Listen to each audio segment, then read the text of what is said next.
Olha, existe um cenário em curso agora mesmo onde o paraquedas de emergência financeiro do trabalhador brasileiro está sendo de forma totalmente invisível e sistemática, fatiado e prometido para pagar dívidas do dia a dia.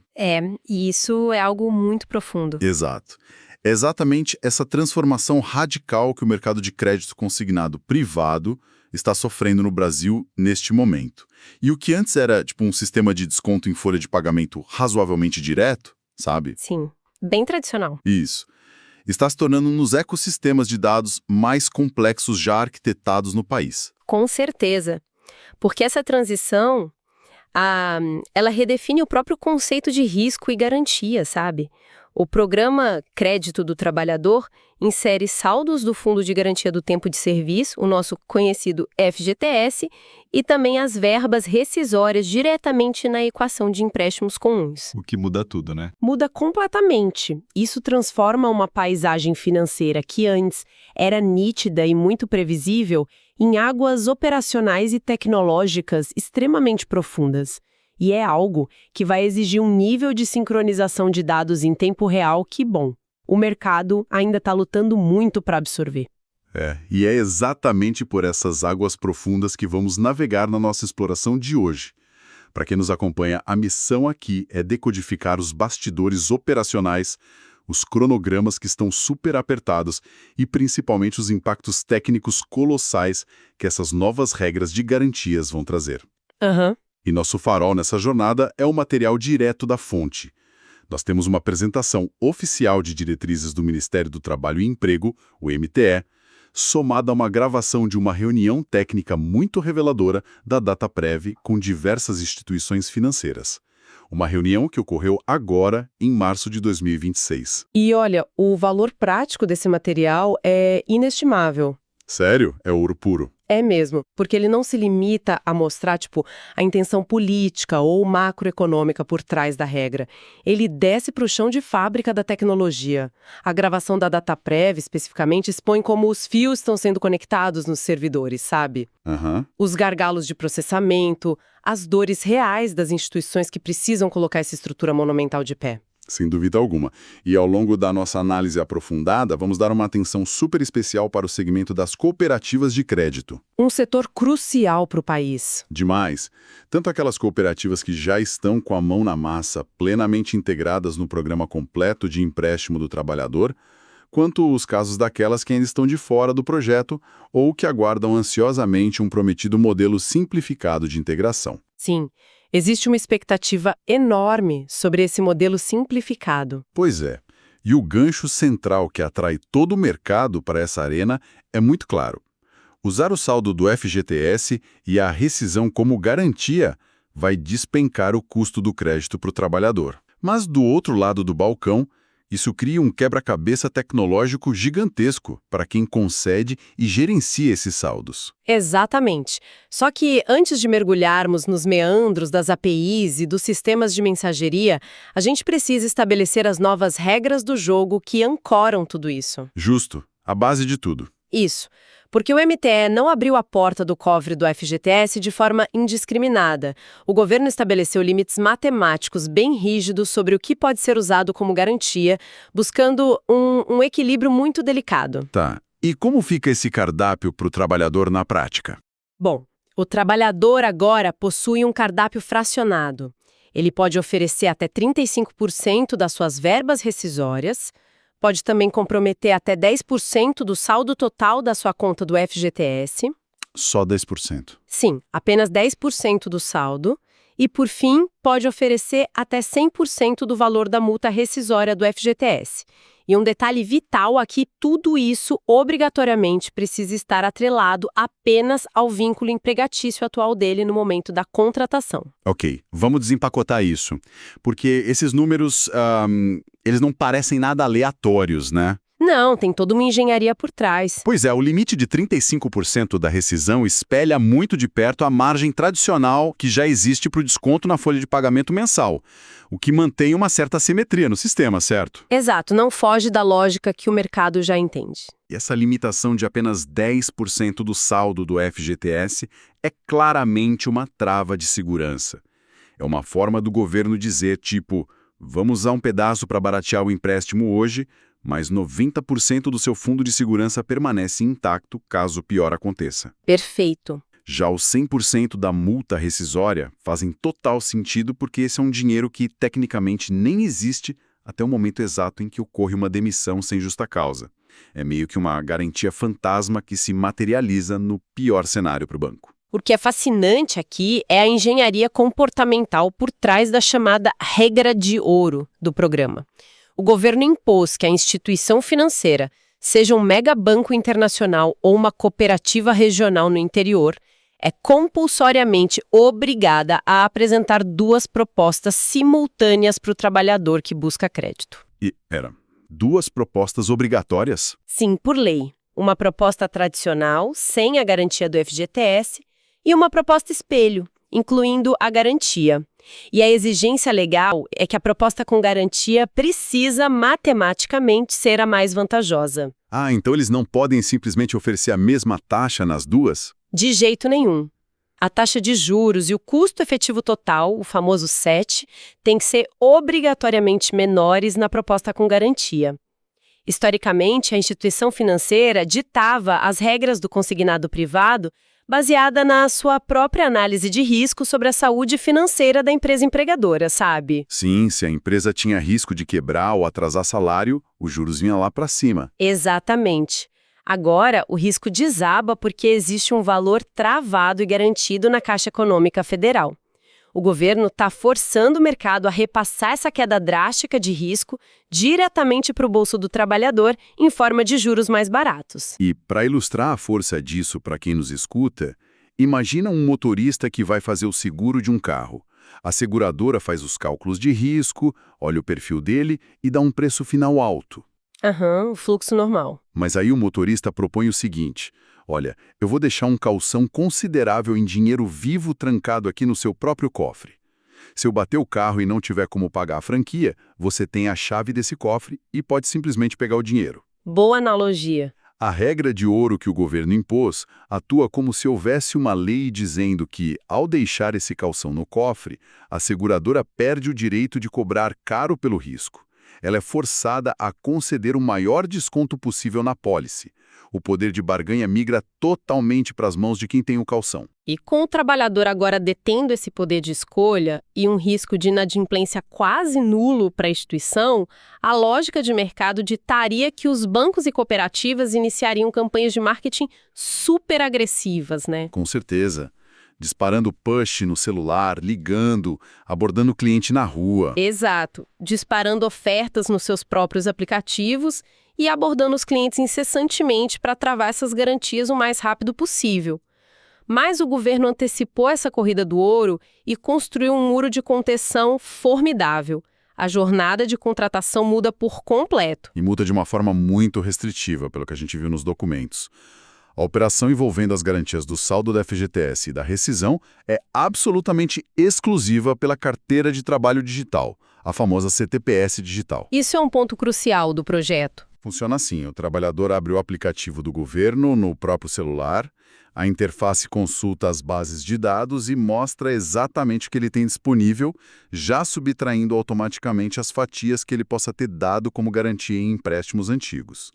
E ali mesmo, dentro do ambiente governamental, ele escolhe qual porcentagem quer travar e solicita simulações para as instituições cadastradas.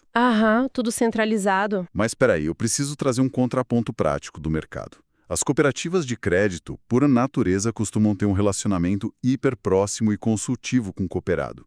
Elas conhecem a vida do cliente, os gerentes sabem o nome dos filhos. Sim, é o grande diferencial competitivo delas. Então, se um cooperado for até a agência física da cooperativa, sentar com o gerente para tomar um café e quiser fechar esse empréstimo com garantia da FGTS ali mesmo no balcão, ou usar o próprio aplicativo super moderno da cooperativa, isso não é possível. Estão proibidos. Estão terminantemente proibidos de iniciar a jornada de garantias por canais próprios. Uau! Nem no aplicativo deles. Nem no aplicativo.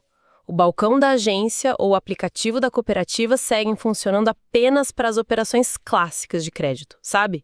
Aquelas que não tocam no FGTS. Se conectarmos isso a um cenário mais amplo, a estratégia do Ministério do Trabalho fica cristalina. Tá, e qual é a estratégia maior? Ao centralizar o funil de vendas única e exclusivamente no aplicativo da CTPS Digital, o governo cria um ambiente completamente estéril contra fraudes, contra vendas casadas e contra aquele assédio comercial abusivo. Isso assegura que o trabalhador tem uma visão exata, centralizada em uma única tela neutra de quanto do seu futuro ele já comprometeu. Isso afeta a concorrência diretamente, né? Muito. Para o mercado, isso cria um ecossistema padronizado de concorrência. Uma cooperativa de crédito regional lá do interior vai competir na mesma vitrine digital, lado a lado com os maiores conglomerados financeiros do país. Torna-se meio que um ambiente de leilão às cegas. Leilão às cegas. Sim, onde a ordenação de quem ganha o cliente e aparece no topo da tela é ditada unicamente por quem oferece a menor taxa de juros e o menor custo efetivo total. Aqui onde a coisa fica realmente interessante. Porque a nivelar o campo de jogo dessa forma soa maravilhoso na teoria, mas exige um preparo e uma musculatura tecnológica que beira o absurdo. Exatamente, o buraco é bem mais embaixo. Demais.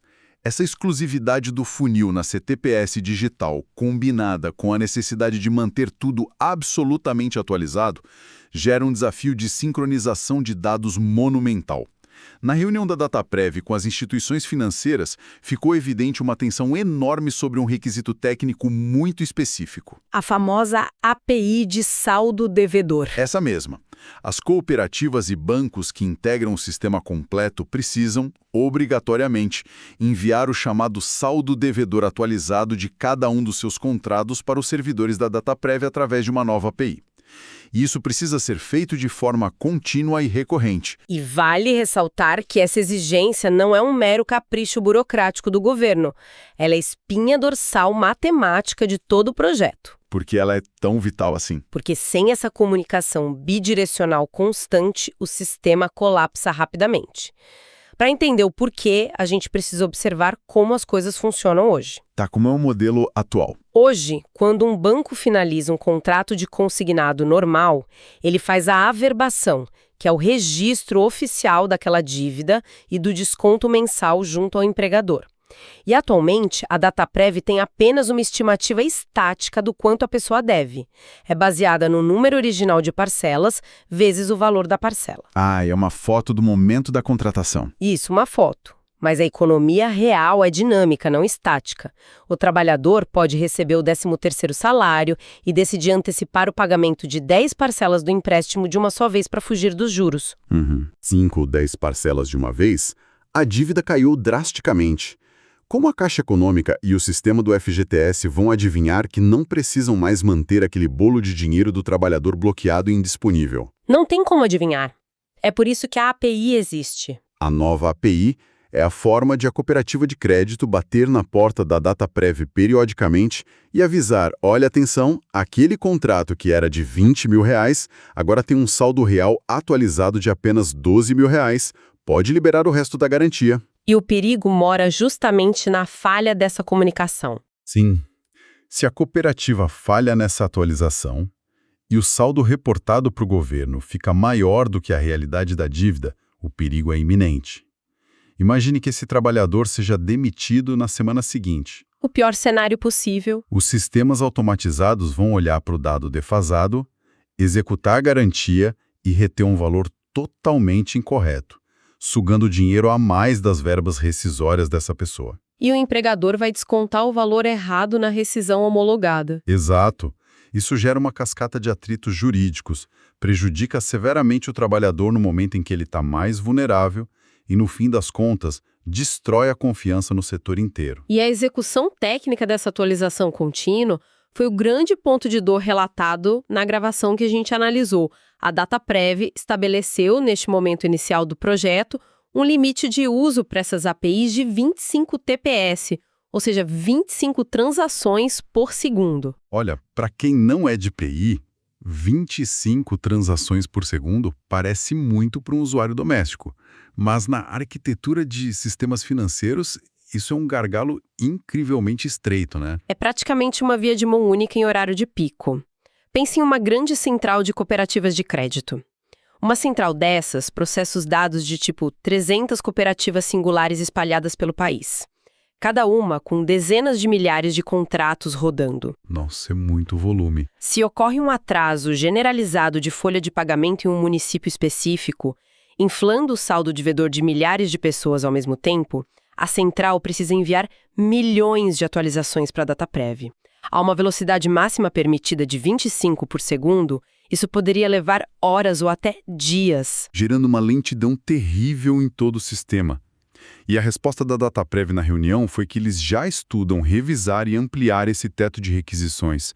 Mas até lá, meu Deus, isso acende um alerta vermelho gigante para os times de tecnologia das cooperativas que já estão no programa completo. Com certeza, o esforço de engenharia é enorme. Eles não podem simplesmente despejar os dados na API do governo de uma vez. Se fizerem isso, os servidores da Dataprev recusam o pacote por excesso de requisições e a cooperativa toma um erro de volta. E aí a atualização não acontece. Isso. Eles são forçados a arquitetar sistemas de mensageria em fila extremamente robustos e inteligentes do lado deles. O sistema da cooperativa precisa colocar as atualizações de saldo devedor em uma fila de espera interna, controlando o ritmo de envio para a internet como um conta-gotas cronometrado. Tudo para nunca ultrapassar as 25 transações por segundo. Exato. E isso levanta um ponto sobre quem ainda não está nesse nível de maturidade técnica. Isso levanta uma questão importante sobre a barreira de entrada nesse novo mercado. Para as cooperativas de crédito que já estão plenamente integradas, o desafio atual é construir essas filas de mensageria e otimizar o consumo da API. Suar a camisa na programação. Sim, mas para aquelas cooperativas menores que ainda estão de fora ou para aquelas que optaram por aguardar o prometido modelo simplificado, a mensagem oculta nas entrelinhas dessa reunião é muito clara. Qual seria? A régua tecnológica do mercado de crédito no Brasil está subindo em uma velocidade vertiginosa. O tempo em que operações de crédito e conciliação podiam ser feitas através de trocas de planilhas de Excel por e-mail ou envio de arquivos de texto manuais no final do dia, acabou. Um nível de exigência agora é outro. O pedágio tecnológico para participar desse ambiente de risco zero e alta competitividade exige integração contínua, servidores altamente responsivos e equipes de desenvolvimento dedicadas. O mercado de tecnologia financeira vai fervilhar para atender essa demanda. E tudo isso precisa estar redondinho antes da tempestade chegar. A grande prova de fogo. E a tempestade, no caso, é o momento de estresse máximo do sistema, o rompimento do contrato de trabalho. A gente viu nas diretrizes do MTE que as regras de como essa execução da garantia acontece variam enormemente dependendo do motivo da saída do trabalhador. É uma teia de condições muito específica, não é? É bastante intrincada.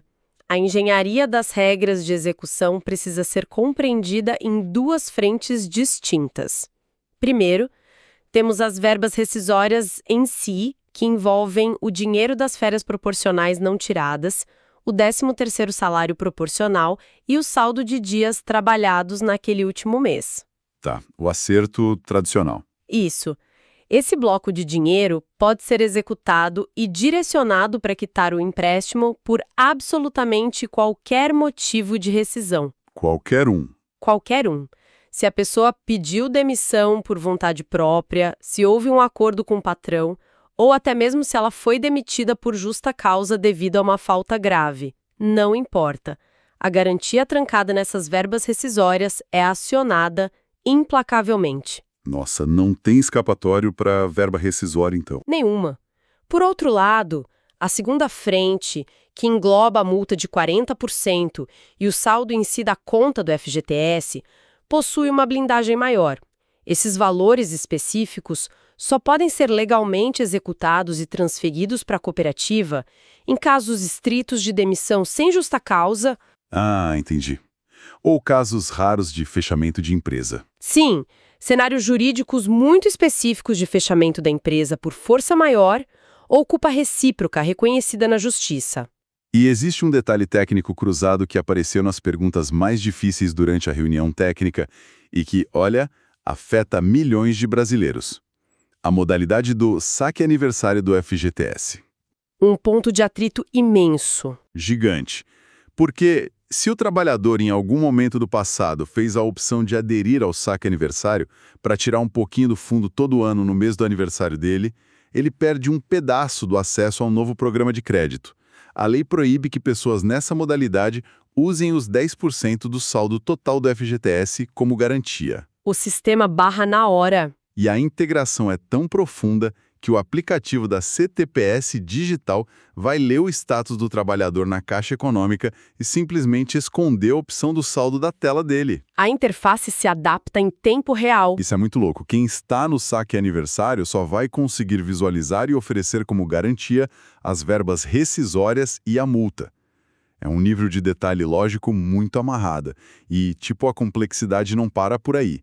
E as pessoas que já possuem empréstimo consignado hoje, feito nas regras antigas, ou o que acontece se alguém quiser fazer um refinanciamento. As fontes trazem exceções que vão dar muita dor de cabeça para o planejamento comercial das cooperativas. As regras sobre refinanciamento foram desenhadas para evitar distorções de mercado. A premissa básica estabelecida é que ao realizar um refinanciamento padrão, encerra-se o contrato antigo e nasce um contrato inteiramente novo. Faz sentido contábil. Sim, e pela regra, esse novo contrato perde automaticamente qualquer blindagem de garantia do FGTS que o anterior pudesse ter. Você começa do zero, sem a garantia antiga. Caramba! No entanto, o MTE criou uma exceção cirúrgica pensada especificamente para estimular a concorrência. É o refinanciamento para retenção de portabilidade. Tá, e como funciona essa exceção na prática? Imagine a dinâmica. O trabalhador entra no aplicativo da CTPS Digital, vê que o banco concorrente oferece uma taxa menor e solicita a portabilidade, a transferência da sua dívida para esse outro banco. A cooperativa original, onde ele tem a dívida atualmente, recebe um alerta do sistema e decide fazer uma contraproposta. Para não perder o cliente, claro. Exato. Ela baixa drasticamente os próprios juros para reter esse cooperado. Se esse refinanciamento ocorrer exclusivamente dentro desse fluxo formal de retenção de portabilidade, a garantia do FGTS acompanha um novo contrato. Ela não se perde. Então, o que tudo isso significa para o dia a dia das agências? Significa que aquele refinanciamento clássico, onde o gerente liga proativamente para o cliente dizendo olha, você já pagou metade do empréstimo, quer pegar um troco e alongar o prazo de pagamento, isso se torna uma faca de dois gumes super perigosa. Perigosíssima. Se a cooperativa seguir por esse caminho tradicional fora do fluxo da CTPS, ela aceita perder a proteção blindada do FGTS. Ela volta a assumir 100% do risco de esse trabalhador ser demitido, não ter como pagar as parcelas seguintes e a dívida virar prejuízo no balanço. E a área comercial das instituições financeiras vai ter que repensar toda a sua estratégia de abordagem e fidelização. Porque o custo real de tirar o cliente do ambiente protegido do governo é perder a garantia de recebimento em caso de rescisão. E toda essa estrutura complexa de retenção e garantias nos obriga a encarar o verdadeiro elefante na sala da transição tecnológica. Como o governo e a Dataprev vão lidar com a carteira legada? Os famosos contratos tombados. Isso. Estamos falando de milhões de contratos que já existem, que foram firmados antes de essas novas regras do MTE existirem. O sistema não pode simplesmente virar a chave em um dia específico e ignorar todo o histórico, senão teríamos um colapso contábil no dia seguinte, na hora de calcular as primeiras demissões do novo modelo. Seria o caos nos RHs das empresas. Total. O mecanismo arquitetado pela Dataprev para resolver isso é notável.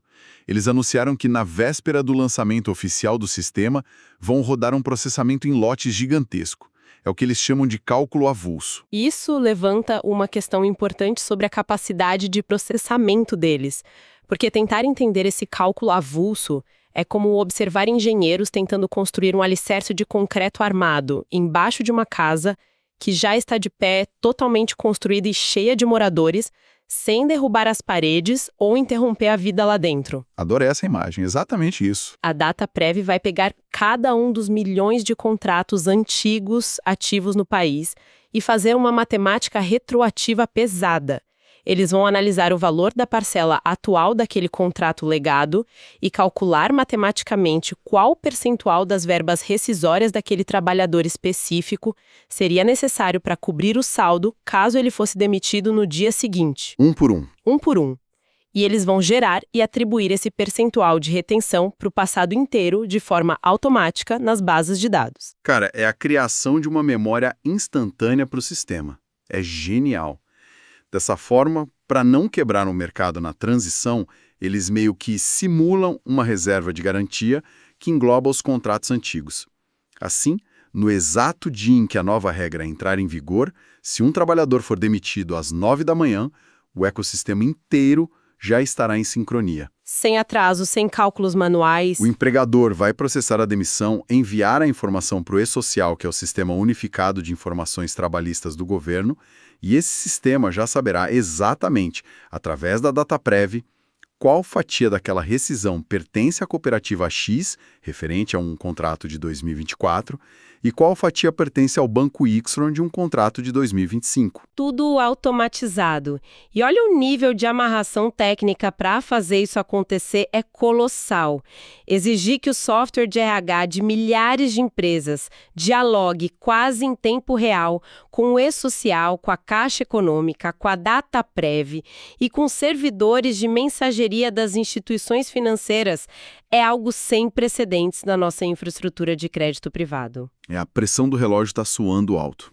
Observando o cronograma detalhado na reunião de março, ficou evidente que a prioridade máxima e inegociável do governo para o lançamento completo do funil de garantias via CTPS é o mês de abril de 2026. Daqui a pouco. Sim, a diretriz é colocar o bloco na rua. E isso gera um tráfego intenso para os desenvolvedores, porque eles estão disputando espaço com outras pautas governamentais que rodam simultaneamente. Em maio, logo em seguida, o Brasil inteiro precisa adaptar seus sistemas para aceitar o novo formato de CNPJ alfanumérico. Outra mudança gigante de TI. Pois é. E no meio disso tudo, ainda existe o esforço contínuo de integrar oficialmente novos fundos de pensão e o restante das cooperativas de crédito ao modelo.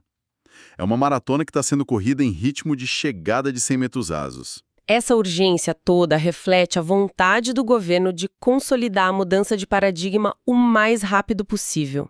Em resumo, para as cooperativas de crédito, essa onda de crédito com baixíssimo risco representa uma oportunidade tremenda de expansão de carteira sem comprometer a saúde financeira da instituição, sabe? O que é ótimo para elas. Sim, contudo, captar clientes através da vitrine nacional hiperconcorrida da carteira de trabalho digital exige o pagamento de um preço muito alto em modernização brutal. Integrações ágeis, capacidade de lidar com a arquitetura de filas para não esbarrar nos limites das APIs de 25 requisições por segundo. E a precisão contábil. Exato, uma contabilidade técnica, cirúrgica, para manter o saldo devedor perfeitamente alinhado em tempo real com o governo.